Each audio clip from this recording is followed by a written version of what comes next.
महाड नगर परिषद निवडणुकीदरम्यान झालेल्या राड्या प्रकरणी विकास गोगावलेला 2 दिवसांची पोलीस कोठडी सुनावण्यात आली। सुनील तटकरेंचे पदाधिकारी आणि भरत गोगावलेंचा मुलगा विकास गोगावलेंमध्ये राडा झालेला होता। मंत्री भरत गोगावलेंचा पुत्र विकास गोगावले पोलिसांसमोर आज शरण आलेला होता।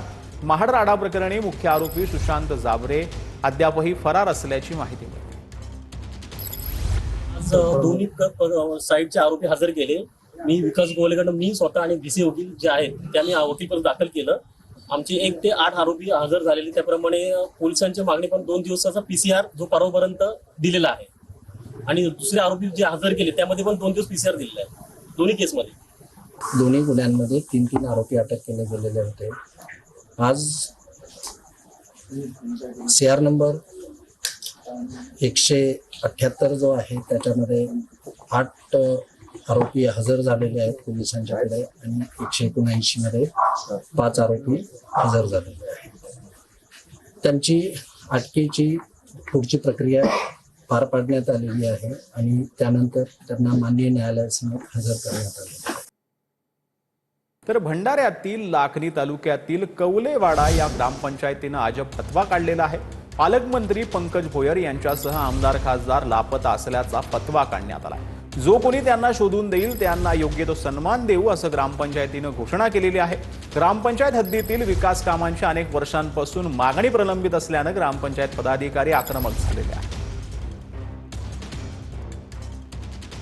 तर कल्याण डोंबिवलीमध्ये भाजपनं फोडाफोडीचं राजकारण केलं नाही असं म्हणत भाजपचे जिल्हाध्यक्ष नंदू परब यांनी मनसेच्या आरोपांवर उत्तर दिलंय। लोकांनी मनसेला कुठे साथ दिली हे त्यांनी पाहावं अशी टीका परब यांनी केलेली आहे।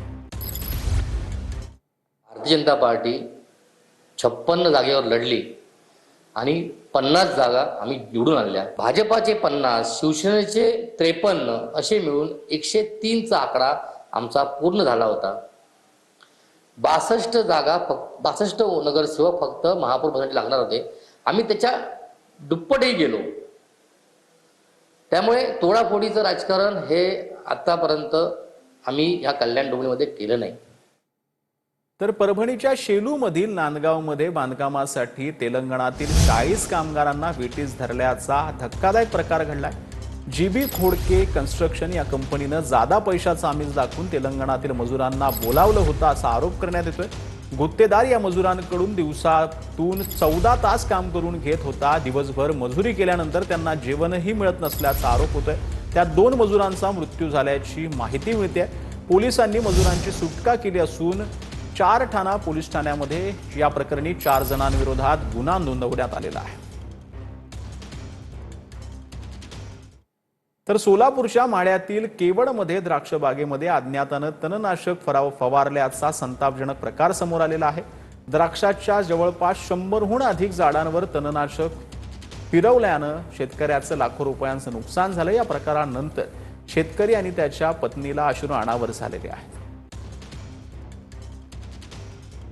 हवामान खराब असल्यामुळे अनेकांच्या बागा आमच्या वैयक्तिक गावात बऱ्याच बागा फेल गेल्यात, परंतु मी कमीत कमी 5 ते 6 लाख रुपये खर्च करून आणि पैसे नसले मी व्याजाने पैसे काढून द्राक्षाची बाग चांगल्या प्रकारे आणली, पण ही कुणीतरी अज्ञात व्यक्तीने माझी बाग तणनाशकाने फवारलेली आहे। आणि हे बघा आता वरच्यावर कमीत कमी आज 125 झाडं अशी पानं जळायला लागली आहेत आणि मनानेच आपोआप घड माझे पडायला लागले आहेत। तर मी आता काय करू, जागावं का कसं का शेती सोडून देऊ ही प्रश्न माझ्या एक डोक्यात पडायला लागला साहेब, आणि ह्याचा न्याय मिळावा ही माझी अपेक्षा आहे।